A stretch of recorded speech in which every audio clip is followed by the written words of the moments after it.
മൂസാ നബി അലൈഹിസ്സലാമിൻ്റെ പ്രയാണത്തിൻ്റെ സമയത്ത് യൂഷാ നബിയും മുത്തച്ഛൻ്റെ കൂടെ ഉണ്ടായിരുന്നു. മൂസാ നബിക്ക് യൂഷാ നബിയെ ഇഷ്ടമായിരുന്നു. അതുകൊണ്ടുതന്നെ പ്രധാനപ്പെട്ട പല കാര്യങ്ങളും അദ്ദേഹത്തെ ഏൽപ്പിച്ചിരുന്നു. അവർ മരുഭൂമിയിലൂടെ നീണ്ട 40 വർഷക്കാലം അലഞ്ഞു നടന്നു. മൂസാ നബി വഫാത്തായപ്പോൾ ഇസ്രായേലിനെ നയിക്കുന്ന ചുമതല യൂഷാ നബി ഏറ്റെടുത്തു.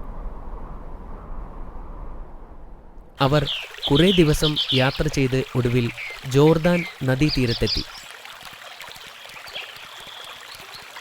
പ്രവാചകനും ജനങ്ങളും നദി കടന്ന് ജെറിക്കോ നഗരത്തിലെത്തി. വലിയ കെട്ടിടങ്ങളും വലിയ മതിലുകളും ഉള്ള ഒരു മനോഹരമായ നഗരമായിരുന്നു ജെറിക്കോ. ആ പട്ടണത്തിലെ ആളുകൾ വളരെ വലിയവരും ശക്തന്മാരുമായിരുന്നു.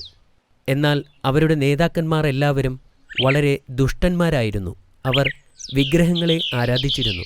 ഈ ദുഷ്ടമനുഷ്യർ നഗരത്തെ നിയന്ത്രിക്കുന്നത് അള്ളാഹു ഇഷ്ടപ്പെട്ടിരുന്നില്ല. ആ നഗരത്തെ പിടിച്ചടക്കാൻ അള്ളാഹു പ്രവാചകനോട് കൽപ്പിച്ചു. പ്രവാചകൻ തൻ്റെ ജനത്തിൽ നിന്ന് യുവാക്കളെ തിരഞ്ഞെടുത്ത് ജെറീക്കോ നഗരം ആക്രമിക്കാൻ പദ്ധതിയിട്ടു. അദ്ദേഹം തൻ്റെ ജനങ്ങളെ സജ്ജമാക്കി ഒരു വെള്ളിയാഴ്ച ആക്രമണം തുടങ്ങി. ജെറീക്കോ നിവാസികളും അവരുടെ സൈന്യത്തെ ഇറക്കി. യൂഷാ നബിയും ജനങ്ങളും ആ ശക്തരായ സൈന്യത്തെ ധൈര്യത്തോടെ നേരിട്ടു. ഒരു ദിവസം മുഴുവൻ അവർ അവരുമായി യുദ്ധം ചെയ്തു. സൂര്യൻ അസ്തമിക്കാറായപ്പോൾ പ്രവാചകന് ഉത്കണ്ഠയായി. കാരണം അടുത്ത ദിവസം ശനിയാഴ്ചയാണ്. അത് അവർക്ക് വിശുദ്ധ ദിനമായിരുന്നു. ആ ദിവസം അവർ യുദ്ധം ചെയ്യില്ല. ഓ അല്ലാ, സൂര്യൻ അസ്തമിക്കുന്നതിനെ നീ തടയുക എന്ന് അദ്ദേഹം അള്ളാഹുവിനോട് പ്രാർത്ഥിച്ചു. അത് ഒരു അത്ഭുതമായിരുന്നു. സൂര്യൻ മണിക്കൂറുകളോളം അസ്തമിച്ചില്ല. സൂര്യൻ അതുപോലെ തന്നെ ആകാശത്ത് തിളങ്ങി നിന്നു. പ്രവാചകനും ജനങ്ങളും ശക്തമായി പോരാടുകയും ഒടുവിൽ യുദ്ധത്തിൽ അവർ വിജയിക്കുകയും ചെയ്തു.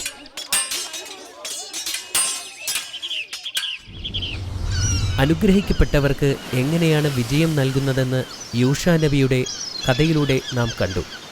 മാഷാ അല്ലാ, നല്ല കഥയായിരുന്നു അത്. പിന്നീട് എപ്പോഴാണ് പ്രവാചകൻ വഫാത്തായത് ബാബ? അദ്ദേഹം 100 വയസ്സുവരെ ജീവിച്ചു. പിന്നീട് പാലസ്തീനിൽ വച്ച് വഫാത്തായി എന്ന് വിശ്വസിക്കപ്പെടുന്നു. കഥ പറഞ്ഞു തന്നതിന് നന്ദിയുണ്ട് ബാബ. ഈ കഥയിൽ നിന്നും കുറച്ച് ചോദ്യങ്ങൾ ഞാൻ ചോദിക്കട്ടെ? അതെ, ഞാൻ റെഡിയാണ്. ശരി മോനെ, യൂഷാ നബി അലൈഹിസ്സലാമിൻ്റെ മുത്തച്ഛൻ ആരായിരുന്നെന്ന് നിനക്കറിയാമോ? അദ്ദേഹം മൂസാ നബിയുടെ ചെറുമകനാണ്. Very good. അവർ നഗരത്തിൽ പ്രവേശിക്കാൻ കുറുകെ കടന്ന നദിയുടെ പേരെന്തായിരുന്നു? അത് ജോർദാൻ നദിയായിരുന്നു അല്ലേ? അതെ അമീർ, അത് ശരിയാണ്. അവർ ഏത് നഗരത്തിലാണ് എത്തിച്ചേർന്നത്? അവർ ജെറീക്കോ പട്ടണത്തിലാണ് എത്തിയത്. വീണ്ടും ശരിയാണ്. പ്രവാചകൻ ജെറീക്കോ പട്ടണത്തെ ആക്രമിക്കാൻ ഏത് ദിവസമാണ് തിരഞ്ഞെടുത്തതെന്ന് നിനക്കറിയാമോ? അതൊരു വെള്ളിയാഴ്ചയാണ്. നീ എല്ലാ ചോദ്യങ്ങൾക്കും ശരിയായ ഉത്തരമാണ് നൽകിയിരിക്കുന്നത്. ഇതിന്റെ ഉത്തരം പറയൂ. ശനിയാഴ്ച ആളുകൾ യുദ്ധം ചെയ്യാത്തത് എന്തുകൊണ്ട്? കാരണം അത് അവരുടെ ഒരു വിശുദ്ധ ദിനമായിരുന്നു. All right.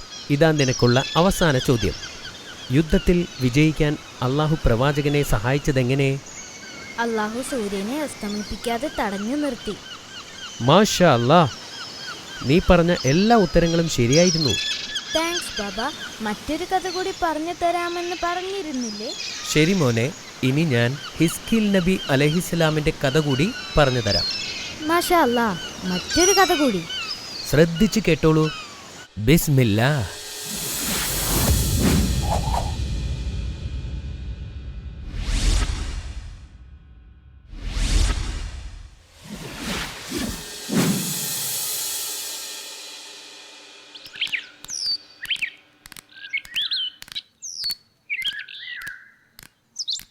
യൂഷാ നബി അലൈഹിസ്സലാമിൻ്റെ വഫാത്തിന് ശേഷം വളരെ കാലം ഇസ്രായേലിയർ പാലസ്തീനിലായിരുന്നു താമസിച്ചിരുന്നത്. ആ സമയത്ത് ഗ്രാമത്തിലാകെ ഒരു രോഗം ബാധിച്ചു. ആളുകൾ എല്ലാവരും മരിക്കുന്നു. എല്ലാവർക്കും ഭയമായിരുന്നു. ജനങ്ങൾ അവരുടെ കുടുംബവും മറ്റു വസ്തുക്കളുമായി ആ ഗ്രാമത്തിൽ നിന്നും ഓടിപ്പോയി. സ്വന്തം രക്ഷയെക്കുറിച്ചോർത്ത് ആളുകൾ ഓടിപ്പോകുന്നത് കണ്ടപ്പോൾ അള്ളാഹുവിന് കോപം വന്നു. ദിവസങ്ങളോളം സഞ്ചരിച്ച് അവർ പ്ലാറ്റോയുടെ മുകളിൽ താമസമാക്കി. അപ്പോഴാണ് മരണദൂതൻ അവരെ വിളിച്ചു പറഞ്ഞത്, നിങ്ങൾ എല്ലാവരും മരിക്കും എന്ന്.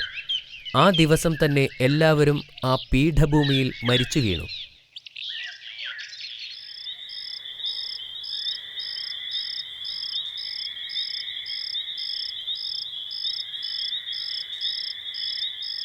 പല നൂറ്റാണ്ടുകൾ കഴിഞ്ഞു.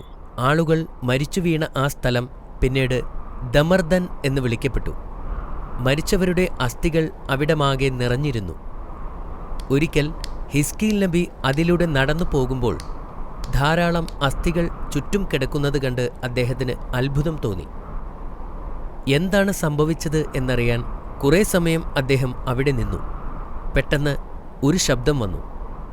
ഞാൻ അവരെ തിരിച്ചു ജീവിതത്തിലേക്ക് കൊണ്ടുവരുന്നതെങ്ങനെയെന്ന് നിനക്ക് കാണാൻ ആഗ്രഹമുണ്ടോ? അതെ, പ്രവാചകൻ മറുപടി പറഞ്ഞു.